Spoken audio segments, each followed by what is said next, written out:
Boa noite. Muito bem, vamos abrir nossas Bíblias hoje no Evangelho de João, capítulo 9. Eu gostaria de te convidar a abrir lá, pode ficar sentados mesmo. Eu vou ler a partir do versículo 35 até o verso 38. João 9, do 35 ao 38, diz assim a Bíblia: Jesus ouviu que o tinham expulsado, e encontrando-o, disse-lhe: crês tu no Filho de Deus? Ele respondeu e disse: quem é ele, Senhor, para que nele creia? E Jesus lhe disse: tu já o tens visto, e é aquele que fala contigo. E ele disse: creio, Senhor, e o adorou. Aqui. Senhor Deus, muito obrigado pela oportunidade que nós temos de estudar tua palavra. Te peço que nos dê sabedoria para compreendê-la, Senhor Deus. Abençoe, Pai, todos os que estão assistindo por alguma rede social, os que estão presentes. A tua palavra, Senhor Deus, possa chegar em todos os lugares e transformar vidas, ó Pai. Que o teu Espírito Santo toque nos corações desta noite. É o que te peço em nome do Senhor Jesus. Amém. Vamos lá, meus irmãos. Algumas perguntas aqui, eu gostaria de prestar atenção nelas e vamos estudar um pouco mais, não serão somente esses 2 versículos, ou esses 3. Mas veja bem a pergunta que Jesus Cristo faz para ele, que é uma pergunta crucial, uma pergunta que deve ser respondida. Crês tu no Filho de Deus? Essa é a pergunta. E o homem, esse cego aqui, nós vamos ver daqui a pouco a história dele, resumidamente, mas vamos ver, já vou lhe adiantando que é um homem cego, e ele também faz uma pergunta para Jesus. Quem é ele, Senhor, para que nele creia? E essa talvez seja a pergunta de muitas pessoas, sua, você mesmo, ou que você conhece. Quem é Deus, afinal? E nós vamos ver, como eu falei um pouco da história desse homem. Você vê que o versículo começa dizendo que Jesus ouviu que o tinha expulsado. Expulsado de onde? Esse homem foi expulso de uma sinagoga, sim, de um templo judaico, onde estavam ali para falar de Deus. E ele tinha sido expulso e encontra Jesus. É até aí que nosso estudo hoje, mas nós temos que ir para o começo, para saber um pouco da vida deste homem, o que acontece com esse homem, até chegar nesse momento aqui, nesse ápice, onde termina a história, que é onde ele pergunta, Jesus pergunta para ele se ele crê, e ele pergunta: crê em quem? Onde está? Vamos ver algumas coisas dele? Vá comigo no mesmo João, capítulo 9, no verso 1. O versículo 1, eu vou ler até o 7, diz assim: passando Jesus, viu um homem cego de nascença, e os discípulos lhe perguntaram, dizendo: Rabi, quem pecou, este ou seus pais, para que nascesse cego? Jesus respondeu: nem ele pecou, nem seus pais, mas foi assim para que se manifestem nele as obras de Deus. Convém que eu faça as obras daquele que me enviou enquanto é dia. A noite vem, quando ninguém pode trabalhar. Enquanto estou no mundo, sou a luz do mundo. E tendo dito isto, cuspiu na terra, com a saliva fez lodo, e untou com o lodo os olhos do cego. E disse-lhe: vai, lava-te no tanque de Siloé, que significa o enviado. Foi, pois, e lavou-se, e voltou vendo. Pronto. Algumas coisas que nós vamos ver aqui. Primeiro, que este homem era um cego de nascença, e você vai ver no decorrer do nosso estudo desta noite, que ele estava mendigando. Ele era um mendigo, cego, nunca tinha visto a luz. Esse homem dependia dos outros. E quando você depende dos outros, você está sujeito ao julgamento dos outros. Sabe aquela de que você fala assim: não sei se eu vou dar dinheiro nesse farol para o mendigo, porque ele vai usar para drogas. Nós não sabemos, mas nós julgamos. Nós fazemos julgamento. E aquele homem era alvo de julgamentos. Na verdade, note que até os discípulos julgavam que a cegueira tinha sido um castigo. Por que ele é cego, hein? Ele é cego por quê? Quem pecou? Ele ou seus pais? Vamos lembrar que sempre tem essa ideia de que a doença é um castigo. Em algumas vezes da Bíblia foi, a lepra foi castigo. Nós vimos no último domingo sobre um rei, né, que ficou leproso. A gente já viu o rei Uzias. Mas nem sempre. E aqui esse homem, então, ele está sendo alvo de julgamentos. É assim que vai ser. Já pensou que, na verdade, hoje nós estamos muito parecidos? Eu me identifiquei muito com este cego no caminho, né? Você aí provavelmente está aí num caminho também sendo julgado, sabe? Eu vou falar para você de duas estradas que têm passado assim, bem asfaltadas, bem cuidadas mesmo, e nós geralmente estamos lá sendo julgados. Você conhece a Avenida Facebook? A Avenida Facebook é uma avenida onde as pessoas passam, olham e julgam.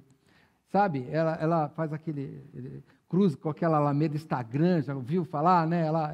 Ela cruza assim, e ali onde você passa as pessoas te julgam. Então, o que é que nós fazemos? A gente vai caprichar no nosso perfil.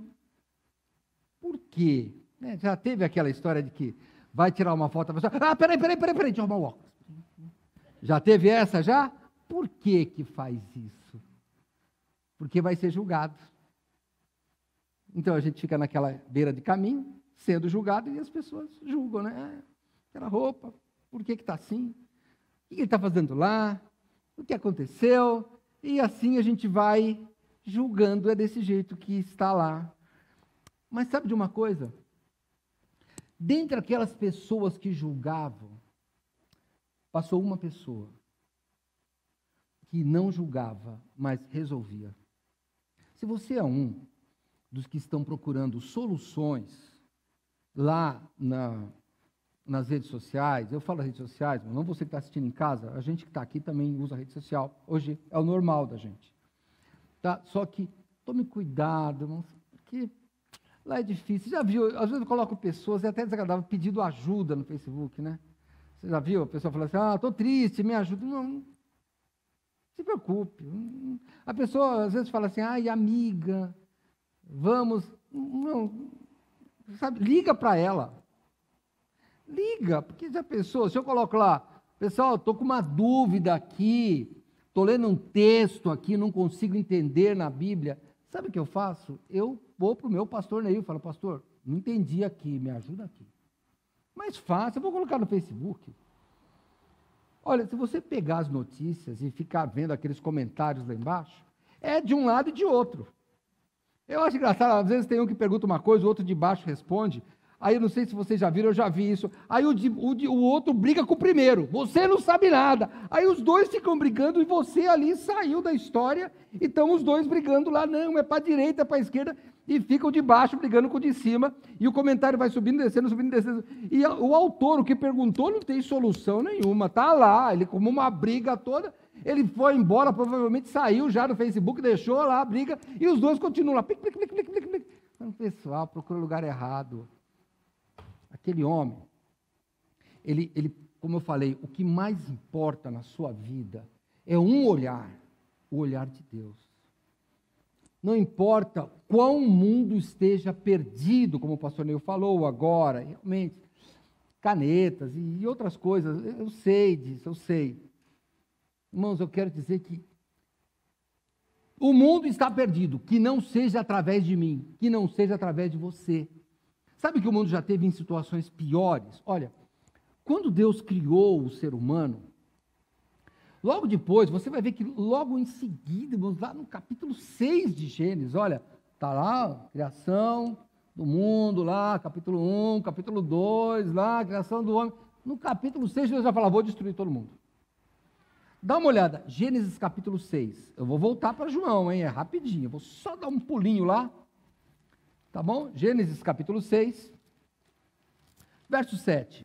E disse o Senhor: destruirei o homem que criei de sobre a face da terra, desde o homem até o animal, até o réptil, até as aves dos céus, porque me arrependo de os haver feito. Tudo ia ser destruído, mas naquele caminho terrível de pecado que a humanidade andava, assim como esse cego na beira do caminho, houve alguém que olhou especificamente para um homem. No verso 8, Noé, porém, achou graça aos olhos do Senhor. Olha, não inveje as pessoas que têm 1 milhão de visualizações. Faz, não. Inveja aqueles que têm não sei quantos views no seu stories. Vamos lá. História é um negócio que eu não sabe. Toda vez eu recebo lá, não sei quem publicou um negócio no seu story, né? Isso tem que correr, porque dura 24 horas e depois acaba, é igual os status lá. 24 horas termina esses negócios aqui, né? Não. Na verdade, o olhar que a gente precisa é o olhar do Senhor. Porque assim como nós, aquele cego não enxergava nada, irmão. Não importava o que ele via, o que importava é que Deus o viu. E essa história onde nós terminamos, lá no verso 35, é interessante porque o Senhor vê. Quer ver? Vamos lá. Volte lá para João capítulo 9. Vou ler novamente o verso 1. E passando Jesus viu um homem cego de nascença. Poxa, Jesus que viu o cego. Você vai falar, claro, pastor. O cego não enxergava. E é assim mesmo que é a nossa vida. O pecado nos cega, nós estamos cegos, nas trevas. Mas o Senhor Deus, Ele nos vê. Pode ter certeza, por pior que seja a sua vida, Ele te vê. Ah, se Deus me vê, vai ver meus pecados e vai condenar. Aí é que está a diferença. As pessoas viam o cego e julgavam. O Senhor viu o cego e deu luz para ele. Lembra o que ele fala? Olha aqui, no verso 5. Enquanto estou no mundo, sou a luz do mundo. E ele mostra para aquele homem o que é a luz. Talvez você esteja aí na sua casa, ou mesmo aqui no templo, hein? Cego, com tanto problema, achando que o mundo está ruim. Não, Jesus Cristo, Ele nos dá a luz. Ele fala que é a luz do mundo. Você tem que pensar nisso. No meio de um mundo que vive em trevas, no meio de um mundo com tantas lâmpadas, somos cegos. Você já notou quanto mais luz, parece que mais cegos somos.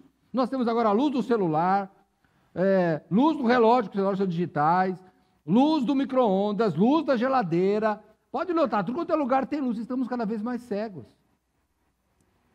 Não sei de onde você está assistindo o culto aqui, mas, por exemplo, vou dar aqui uma ideia para você. São Paulo é uma cidade muito grande.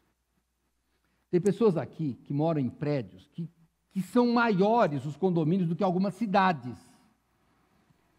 Só que São Paulo é uma cidade solitária. São Paulo é solitário. Sabe aquele seu colega, seu vizinho de andar? Que você sabe que ele existe, é igual o vizinho de cima. Sabe que ele existe porque faz barulho, arrasta os móveis. Você não sabe quem é. E o vizinho da frente, você sabe que ele existe porque ele fala bom dia, boa tarde e só. E cá para nós, hein? Chega no estacionamento, o seu vizinho de porta está lá na frente, você dá uma seguradinha no carro para ele ir para o elevador e você ir depois. Vai, já fez isso. Por quê, irmãos? Porque nós somos solitários, e assim são os cegos, que se perdem no meio de tanta luz e não conseguem enxergar o Senhor Deus. Nós não conseguimos enxergar o Senhor Deus. Então o Senhor Deus tem que estender os olhos e ver. E como é que se enxerga a Deus? Aí é que está. Pastor, no mundo desse, como é que se enxerga a Deus? Você vai notar, você conhece a Bíblia, Noé era um homem justo e bom. Ele fazia parte dele. Mesmo na ignorância, mesmo na cegueira. Sabe por quê? Porque quando Deus vem, Ele nos fala que para a gente ver a Deus, não adianta ter os olhos bons. Eu uso óculos, muita gente aqui usa óculos. Não é com esses olhos. O que Jesus diz lá em Mateus capítulo 5? Eu vou voltar. Mateus capítulo 5. Mateus capítulo 5, verso 8. Bem-aventurados os limpos de coração, porque eles verão a Deus. Então é fácil. Para enxergar Deus, não precisa ter um olho bom. Um olho bom, tem que ter um coração bom. O problema é onde conseguir este coração bom. E aí é que está. Sabe quem pode dar este coração? Você fala, tem uma fila enorme de doadores, mas tem uma pessoa, e a única, que dá o coração certo, no tamanho certo, com o calibre certo para você ver Deus. É o próprio Deus. Ele dá o coração. Porque em Ezequiel, ele diz, no profeta Ezequiel, que ele vai tirar o coração de pedra, que ele que nos cega, o que nos cega é o coração de pedra, e nos dá um coração de carne. E aí sim, nós teremos um coração limpo para louvar a Deus. Cuidado com o seu coração. Das coisas que nós devemos guardar o coração. E é o coração que vem de Deus. Pastor, mas como é que funciona? O que é um coração que Deus se agrada? Vamos para João. João capítulo 9 de novo. O homem era cego, hein? O homem era cego.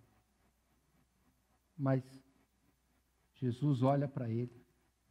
No verso 6 de João 9, diz, tendo dito isto, ele fala que é a luz do mundo, Jesus cospe na terra, faz lodo com a saliva dele, unta os olhos do cego. Então imagine, o cego está ali, até agora ele não falou nada, e eu imagino que ele não falou nada mesmo, ele está quietinho, vendo o pessoal tudo conversar, porque cego, se tem uma coisa boa que tem, é o ouvido. Porque quando você não tem um sentido, você desenvolve o outro. Né? A Mandresa ali, que está mexendo com os surdos ali, eles provavelmente, eles percebem mais coisa com o olhar do que nós, porque nós temos o ouvido, eles não têm, então eles têm que desenvolver os outros sentidos. Então ele estava percebendo a conversa. O que ele vê, ele escuta Jesus cuspindo, ou imagino que ele percebe, porque ele percebe coisa que nós não percebemos, ele vê que tem alguma coisa e ele vê uma pasta passando nos olhos dele, só uma pasta. Uma pasta de barro. E ele diz para o cego, você vai e lava-te no tanque de Siloé, que era um tanque lá perto. Lembra que eles estão lá em Jerusalém, tá? Jesus está saindo de Jerusalém, João capítulo 8 está lá em Jerusalém. Então ele vai. O que esse cego faz? Esse cego vai e se lava. Negócio mais sem lógica. Vem alguém, passa a barba, agora você vai limpar. Ele podia levar aquilo como um desaforo, mas ele compreendeu. Ele vai, se lava, e o que a Bíblia diz? Que ele voltou enxergando. O coração que ama a Deus, o puro de coração, é o coração obediente. Esse é o problema. Olha, você que, eu estou falando com, talvez você não tenha a habilidade, a destreza da Bíblia, mas vamos lá, você que entende da Bíblia. Quando nós falamos de um rei segundo ou de acordo com o coração de Deus, com quem nós estamos falando? De quem? De Davi. E lembra, contraste, o rei antecessor dele não era segundo o coração de Deus. E por quê? Porque ele não era obediente. Você quer ver? Eu vou voltar daqui a pouco para João, hein? Mas em 1 Samuel, capítulo 15, primeiro livro de Samuel, lá no Antigo Testamento, primeiro livro de Samuel, capítulo 15, verso 22. Bom, eu vou contar um pouco do enredo da história, né?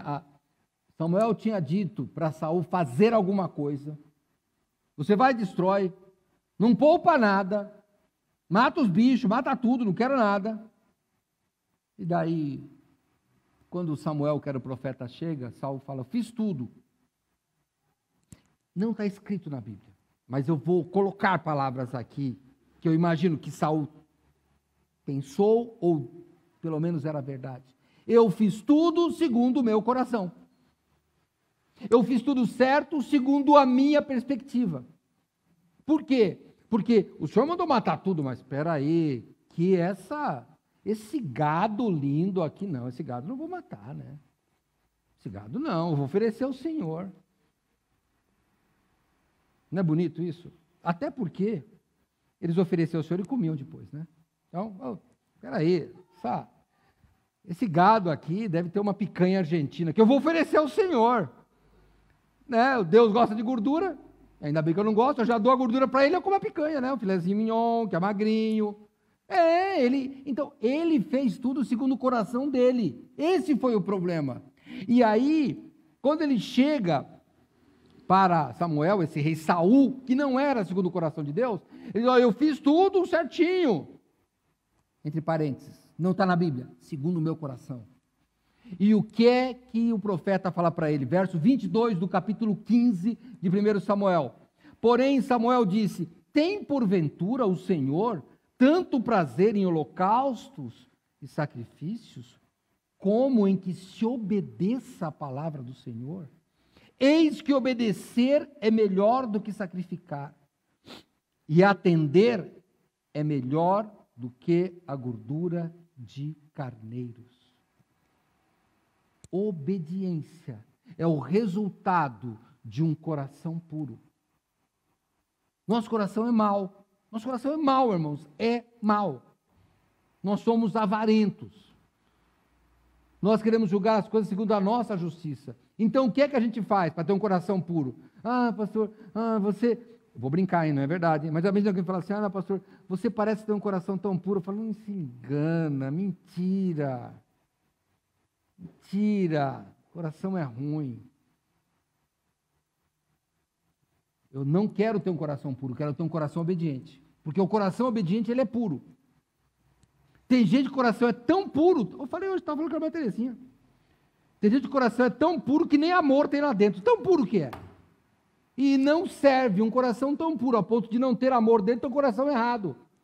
O coração puro, então entenda, é o coração obediente. Naquele momento, aquele cego teve um coração puro, porque ele obedeceu. Naamã foi um general estrangeiro, foi falar com um profeta de Israel. O profeta falou assim, vai lá e se banha lá, que a sua lepra, estava leproso, vai ser curado. Ele, nada. E vou nada. Você acha que eu vou lavar esse rio feio aqui, lamacento? Não vou.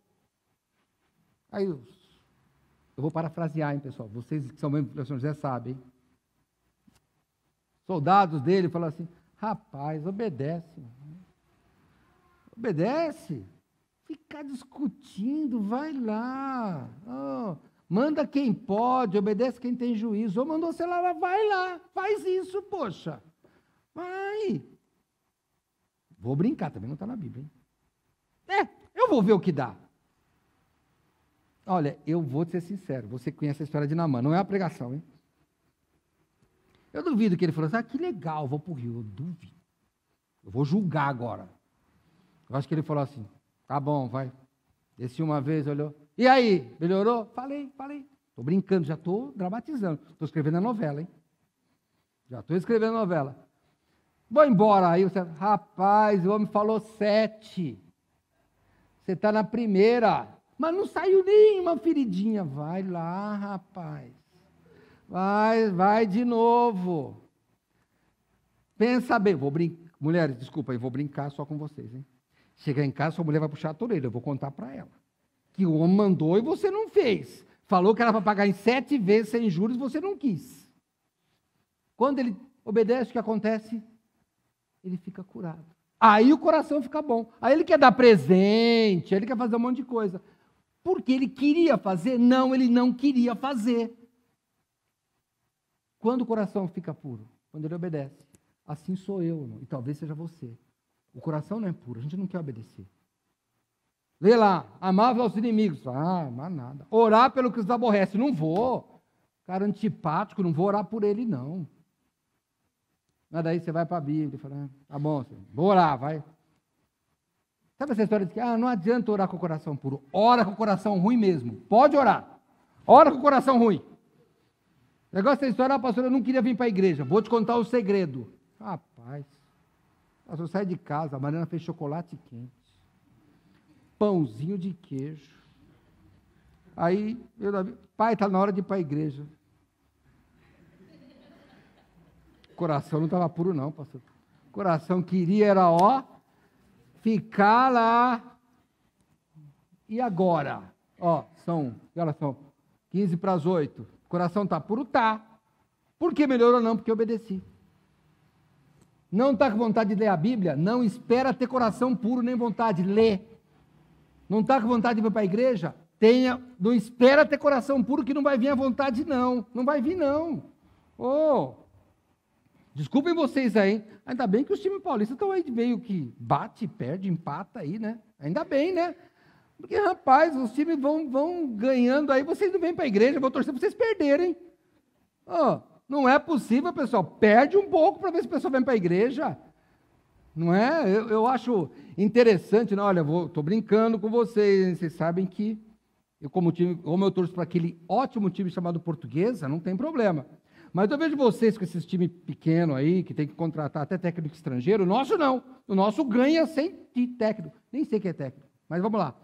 Quando ganha campeonato, pastor Ney, vocês que já gostam, você já viu o cara andando de joelho o campo inteiro? O campo inteiro! Não é possível. Eu falo, tá vendo? Tem que sofrer para ficar de joelho. De vez em quando eu falo, Deus manda a gente perder uns campeonatos para ficar de joelho lá. Quem sabe vai depois ficar andando. Eu nunca vi ninguém aqui na igreja ajoelhando, andando todo. Já vi gente curada aqui, hein? Eu nunca vi vocês ajoelhando aqui, não. Acho que eu vou vou colocar uma pista aqui para o pessoal andar de joelho aqui, ó. Estou brincando. Não precisa disso. Só precisa de obedecer. O cego só fez isso. Você vai notar, a Bíblia não diz, eu acho que Jesus não falou nada para ele. Olha, se você fizer isso, ele falou, vai e se lava. Ele, eu vou. Mandou, eu vou. Pronto. Aquele homem era dependente, irmãos. Ele, desde que nasceu, ele era dependente, tanto faz. Pensa bem, quando ele era criança, alguém pegou ele, pôs lá, falou, pede esmola aqui. É só isso. Às vezes nós somos muitos independentes e o Senhor Deus, Ele nos quer dependentes. Tem um coração puro, tem um coração obediente. Mas vamos voltar para João 9. Se você é como eu, ou parece comigo, já se identificou com o cego. Já viu que a gente é muitas vezes cego. Continuando depois do verso 7, quando ele está limpo, nós vamos ver o seguinte, aí começa, a vida dele é transformada. E ele tem uma pequena turbulência na vida dele. Por quê? Verso 8. Então, os vizinhos e aqueles que dantes tinham visto que era cego diziam, não é aquele que estava sentado e mendigava? Uns diziam, é este. E outros, parece com ele. E ele dizia, sou eu mesmo, turma. Turma fui eu que pus, hein? Sou eu. Então, diziam-lhe outros, como se te abriram os olhos? E ele respondeu, um homem chamado Jesus fez lodo, untou-me os olhos e disse-me, vai ao tanque de Siloé e lava-te. Então fui, lavei e vi. Disseram-se, pois, onde está ele? Respondeu, não sei, sou eu. Sou eu, irmãos. Olha, há uns anos atrás bateram no meu carro. Bateram no meu carro, tomei um prejuízo. Aí o pastor falou, olha, teve uma pessoa, um grupo de pessoas aí, resolveu te doar o valor do prejuízo. Perguntei quem deu, nem quero saber até hoje, obrigado. É lícito, pastor? Não estão te dando. Falei, pode pôr no meu bolso, doou. Nunca perguntei quem é, não quero saber. Ué, vou ficar perguntando? Rapaz, eu não. Oxa. Eu sei que tem gente que chega, come e fala, quem fez a comida? Eu não quero saber, eu quero é comer de novo. Tanto faz. Aquele homem falou assim, me dá aqui. Esse homem, mas uma vez o pastor Miqueias, que é nosso amigo, espero que ele de vez em quando assista o culto aqui, eu brinquei com ele, eu falei, olha, a minha teologia é do João, do cego lá de João 9. Ele não sabe muita coisa, só sabe que era cego e enxerga. Depois ele resolve o resto. Ele não sabia nada, irmão, só sabia um homem que era Jesus. Ele só sabia disso. Só sabia disso. Que ele recebeu. Mas como a vida dele começa a complicar, ele fala, bom, é um homem. E onde ele está? Eu não sei. Ele não sabe. Talvez você, em casa, você aqui, esteja assim. Sabe que tem um Deus, mas não sabe onde ele está. Não sabe. O pastor Neil fala, como falou de manhã, o Espírito Santo está dentro de nós, mas não sei, o que é isso? Às vezes é complicado, não sei direito explicar. Eu só sei que eu era cego e agora enxergo. É só isso que eu sei. Sabe, irmãos, quando Deus ele fala conosco, a gente sente a presença dele. Deus fala de jeitos diferentes, em épocas diferentes, mas todo mundo que Deus fala entende. Alguns até recusam, mas entendem. No passado, milênios, um homem chamado Jacó, que é o que deu nome a Israel, o Estado de Israel chama Israel por causa de Jacó, que teve o nome mudado. Esse homem teve um sonho. Vamos lá para Gênesis 28. Deus, como a Bíblia está completa, ele não vai falar em sonho com você de novo, não. Hoje a Bíblia diz que dá muita ocupação é que vem os sonhos. Mas naquela época, olha, em Gênesis capítulo 28, deixa eu ver onde versículo que eu estou aqui, no 16. Deus aparece para Jacó num sonho. E a Bíblia diz assim no verso 16 de Gênesis 28. Acordando, pois, Jacó do seu sonho, disse: na verdade, o Senhor está neste lugar e eu não sabia. E temeu e disse: quão terrível é este lugar! Não é outro lugar senão a casa de Deus. E esta é a porta dos céus. Então levantou-se Jacó pela manhã, de madrugada, e tomou a pedra que tinha posto por seu travesseiro, e a pôs por coluna, e derramou azeite em cima dela, e chamou o nome daquele lugar Betel. Porém, naquela cidade antes, o nome daquela cidade antes era Luz. Nossa, Betel, é Bet, eu já falei para vocês, né? Quando tem Bet, é sempre casa, tá? Quando tem lá, por exemplo, Betel, é casa de Deus. Belém é Bet também, é casa do pão, ou casa da fartura. Betsaida, acho que é casa da pesca, sempre quer dizer isso. Então ele muda o nome. E olha que curioso, a cidade chamava Luz. Que nome lindo, mas ele muda para Betel. E olha que inteligência. Não luz, para o autor da luz, para o criador da luz. E aí ele disse: esta é a casa de Deus. Então eu queria falar, talvez você que esteja aí assistindo na internet, aí pelo Facebook, talvez Facebook, que é o livro das faces, possa se chamar o livro de Deus, ou a casa de Deus. Basta você deixar Jesus Cristo entrar no seu coração, assim como você. Aqui é um templo feito de pedra, de concreto, mas pode ser a casa de Deus, se você ouvir a voz do Senhor hoje. O que mais importa é você ouvir a voz do Senhor, obedecer ao Senhor, e aí sim você vai compreender o que Deus é, mesmo que você não saiba direito. Às vezes nós não sabemos direito, como aquele homem. Sabe o que aquele homem sabia? Quase nada. Eu fiz aqui uma entrevista, coloquei lá no debate presidencial. Vamos lá no debate presidencial. Capítulo 9 de João. Não é bem presidencial, mas vai ser o debate desse homem aqui. Coisas que este homem não sabia e coisas que ele sabia. Ele sabia o nome da pessoa, capítulo 9, verso 11. E ele respondeu: o homem, chamado Jesus, fez o lodo, untou-me os olhos e disse-me: vai ao tanque de Siloé e lava-me. Então fui, lavei e vi. Pronto. Sabe o nome? Sei, Jesus. Onde esse homem está? Ele não sabia. Essa ele perdeu o debate. Verso 12. Verso 12. E disseram-lhe, pois, onde está ele? Respondeu: não sei. Não sei. Como é que te curou? Você já imaginou que essa pergunta é interessante? Como é que te curou? Ele podia falar assim: fez um milagre. Não, ele não fala isso. Ele conta o método. João 9,15.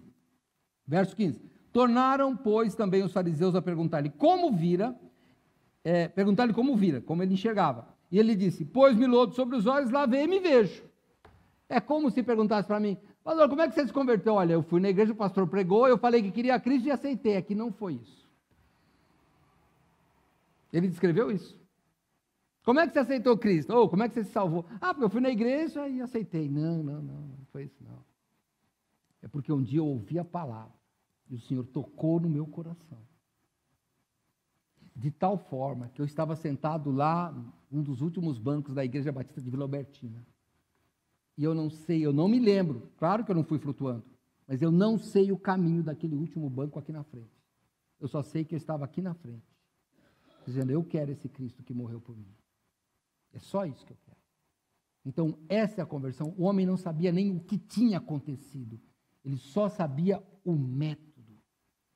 Não bastava, mas era só isso. Ele sabia pouca coisa. E ele tinha uma imagem falsa. Ele tinha uma imagem falsa. Ele tinha uma imagem pequena de Jesus. Capítulo 9, verso 17. Tornaram, pois, a dizer ao cego, tu, que dizes daquele que abriu os olhos? E ele respondeu, que é um profeta. Não. Por que um profeta? Sei lá, um Eliseu, um Elias. É um profeta, um homem que fez um milagre. Mas Jesus era mais. Vocês compreendem que até aqui, esse homem, o interrogatório dele foi bom, porque ele começou a pensar em coisas que talvez não tivesse pensado. Sabia quem era. E aí começaram a perguntar para ele. Então, ele pensava que era um profeta. E aí questionaram, estamos no debate aqui, hein?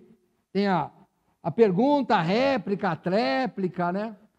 Aí disseram, mas esse é um pecador, profeta nada, é um pecador. E essa resposta do meu herói aqui, cego, é o máximo para mim.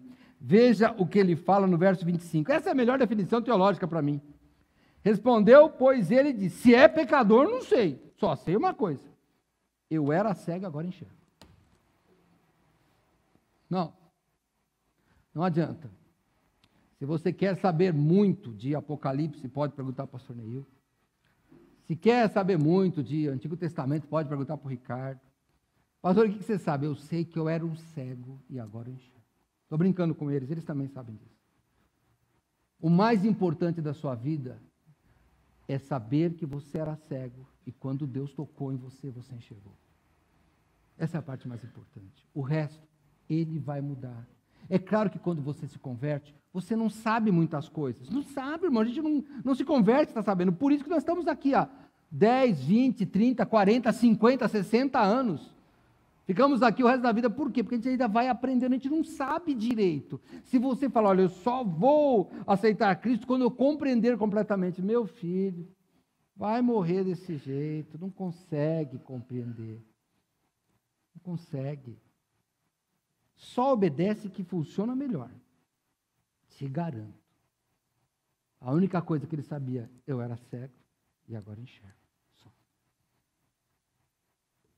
Que mais? Só que o ato de Jesus, ele veja que ele não tem muita base teológica. Um homem cego, naquela época, claro, não estudou nada, talvez não sabia quase nada de Antigo Testamento, de Bíblia, né, que ela não sabia nada, mas algumas coisas ele sabia. Eu era cego e enxergo, era o mais importante. Mas daí, os estudiosos começam a questionar. Como que esse homem faz tantos sinais? Os homens que conheciam toda a Bíblia. Capítulo 9, estamos sempre no capítulo 9, né? Verso 29. Os fariseus, os religiosos falam para o cego, nós bem sabemos que Deus falou a Moisés, mas este não sabemos de onde é.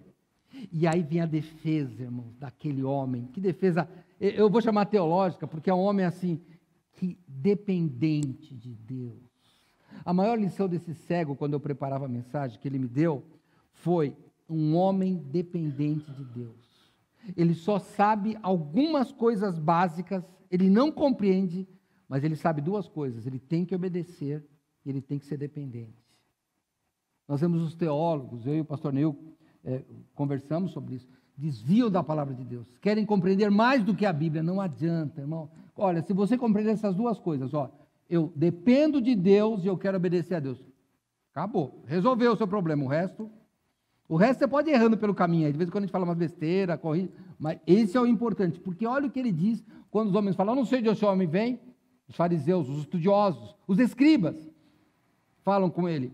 Aqui fala fariseus, né? Eu estou colocando os escribas, mas os fariseus falam com ele. E esse homem, o cego, no verso 30 de João 9, diz, o homem respondeu e disse, nisso, pois, está a maravilha, que vós não saibais de onde ele é, e contudo me abrisse os olhos. É isso.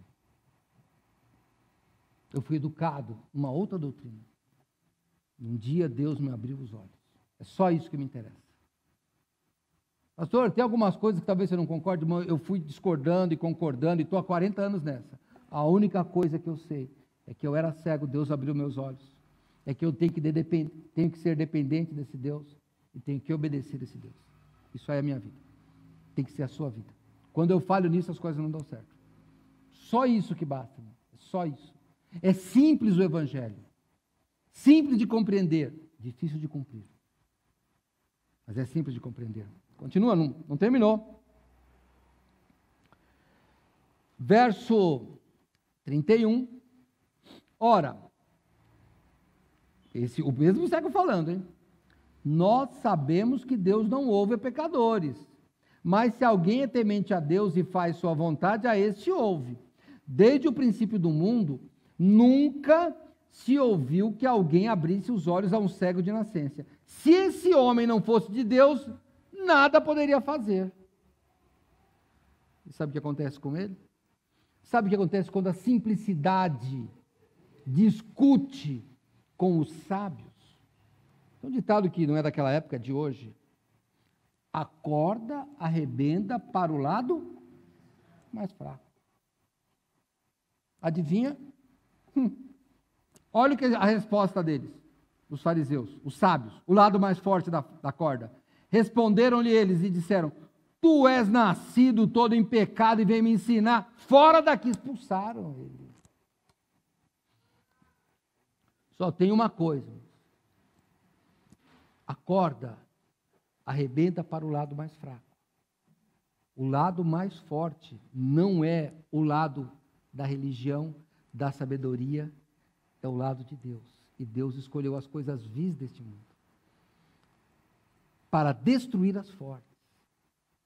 Então, quando você está do lado de Deus, a corda aqui neste mundo pode arrebentar do seu lado. Mas aquele homem sabia. Sabe por quê? Irmãos, o que mudou naquele homem é que ele enfrentou tudo isso, sendo cego, foi expulso e não volta atrás. Quantas vezes nós temos sabedoria e somos convencidos? Tá vendo? Olha, a igreja tem coisa errada. Irmão, que tem, é um problema dela. Eu estou aqui para adorar a Deus e para obedecer a Deus. Ele foi expulso e ele não voltou. Pessoal, me perdoa, vamos conversar. Não. Ele vai embora. Lembra do nosso texto, no 35? Jesus, vendo que tinha expulsado, ele estava fora mesmo. Ele assumiu, porque ser cristão tem sua consequência. Talvez você perca amigos. Quase certeza que vai perder. Vai perder momentos de comunhão com a sua família. Quase certeza que vai perder. Mas a corda ainda está do seu lado. O que importa é Deus. É isso que aquele homem, ele sai. Ele tinha provado, sabe? Ele provou o poder de Deus. E você já provou o poder de Deus na sua vida. Então, o que é que te faz pecar e voltar para trás de vez em quando? Você sentiu o poder de Deus. Deixa expulsar da sinagoga. Eu vou brincar, hein? Aquele homem perdeu o debate. Mas ganhou a eleição. Porque ele foi um eleito de Deus. Fazendo uma brincadeira por causa do nosso momento. Sabe por quê, irmãos? Porque é Deus quem vai nos julgar. Pode notar. Prova de... Cadê o Will? Will, você que estudou um pouco de teologia, está estudando, né? Prova daquele homem, zero. Zero, não sabia zero. O problema é que chega a Deus, que é não o teólogo, é o objeto da teologia, que é Deus, e fala, ele passou, acabou. Acabou. Ele que dá a nota final.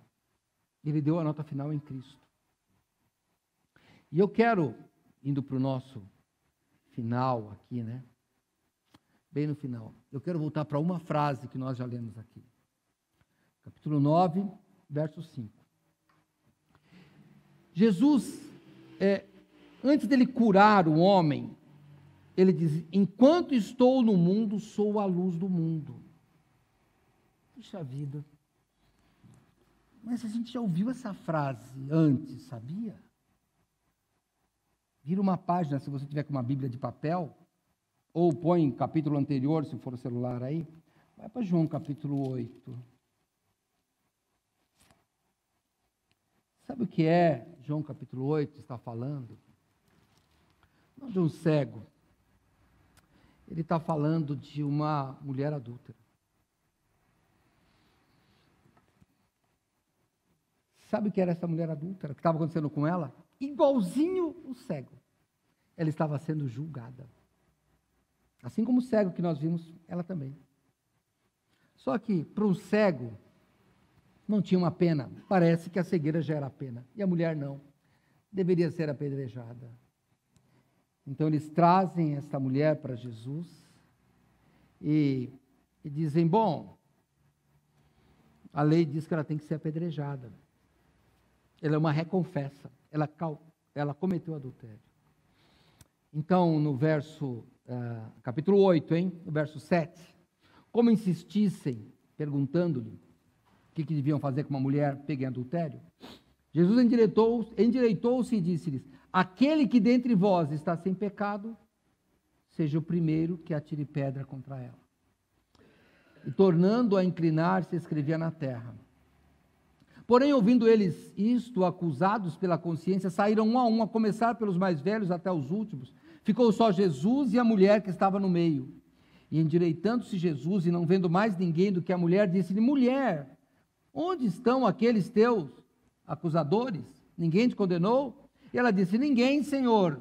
Disse-lhe Jesus: nem eu também te condeno, vai-te e não peque mais. Parece que acabou aqui, mas a partir daí é que você vai escutar a mais famosa frase sobre Jesus, como luz. Porque termina isso no verso 11 e no verso 12. Falou-lhes, pois, Jesus outra vez, dizendo: eu sou a luz do mundo. Quem me segue não andará em trevas, mas terá a luz da vida. Jesus foi a luz para aquele cego.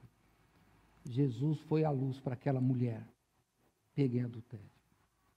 O sangue de Jesus nos livra de todo o pecado. Aquela mulher e aquele cego tinham algo em comum. Condenados pelo mundo. A corda por pouco não arrebenta para o lado mais fraco dela, ela não é apedrejada. De qualquer jeito. A corda que o Senhor Jesus segura nunca arrebenta. Ele dá certo. É só ser obediente. É que a gente não acredita. A luz do mundo te dá visão espiritual. A luz do mundo perdoa os teus pecados. Se você obedece a Deus, se você procura Deus e encontra Deus, você tem que voltar. Volta para o capítulo 9. Vamos terminar lá. Com toda aquela coisa daquele homem. Toda a dúvida dele. Ele tinha ouvido falar que Jesus é a luz do mundo. Ele sabia tantas coisas, profeta, maravilhado, era um homem de Deus, só que ele tinha uma dúvida. Ele não sabia quem era Jesus, onde estava Jesus. Porque voltando ao nosso texto, que é o texto base nosso, João capítulo 9, verso 35, Jesus ouviu que o tinham expulsado da sinagoga, e encontrando-o, disse-lhe: crês tu no Filho de Deus? E ele respondeu: quem é ele, Senhor, para que nele creia? E Jesus lhe disse: tu já o tens visto, é aquele que fala contigo, sou eu. E ele disse: creio, Senhor, e o adorou. Se você descobriu, ou se você foi descoberto por Jesus, se através da obediência o Senhor Jesus já te deu um coração limpo, um coração puro para você ter a Deus, agora está nas tuas mãos. Aquele homem ele fez as duas coisas que importavam. Ele confessou, eu creio, e adorou, tu és o meu Deus. Faça isso. Essa é a solução. Crer e adorar. Um dia o Senhor Jesus voltará. E sabe quem que ele vai levar consigo? Aqueles que creram e adoraram. Você vai estar lá? Você creu e adorou? Olha, aquele cego estará lá, enxergando. E eu creio que aquela mulher também vai estar lá. Creio. A Bíblia não diz mais da vida dela, mas eu creio que ela vai estar lá. Não é possível que uma pessoa que sentiu o poder de Deus, uma pessoa que descobriu o Senhor Deus, uma pessoa que foi salva por Deus, ainda o negue. Não faça isso. Creia e adore o Senhor Jesus. E daí os seus olhos serão abertos e o seu coração ficará puro. Vamos orar. Senhor, muito obrigado, porque um dia nós cegos não compreendemos direito o que aconteceu. Alguns aqui ouviram falar de Ti quando crianças, ouviram falar pelos pais, ouviram falar pelos avós, pelos tios, alguns não ouviram nada. Em um momento, todos se encontraram quando o Senhor se revela e tira as vendas de nossos olhos e nos mostra o Teu poder. E nos mostra que Tu és o Filho de Deus, o Deus vivo. Então eu peço, Pai, em nome de Jesus Cristo, que hoje o Teu poder possa se manifestar e pessoas possam crer e adorar ao Senhor Jesus. Para que um dia, quando o Senhor Jesus vier buscar, nós estejamos juntos, indo para aquele lugar que Ele mesmo preparou. E é no nome dEle que nós oramos. Amém.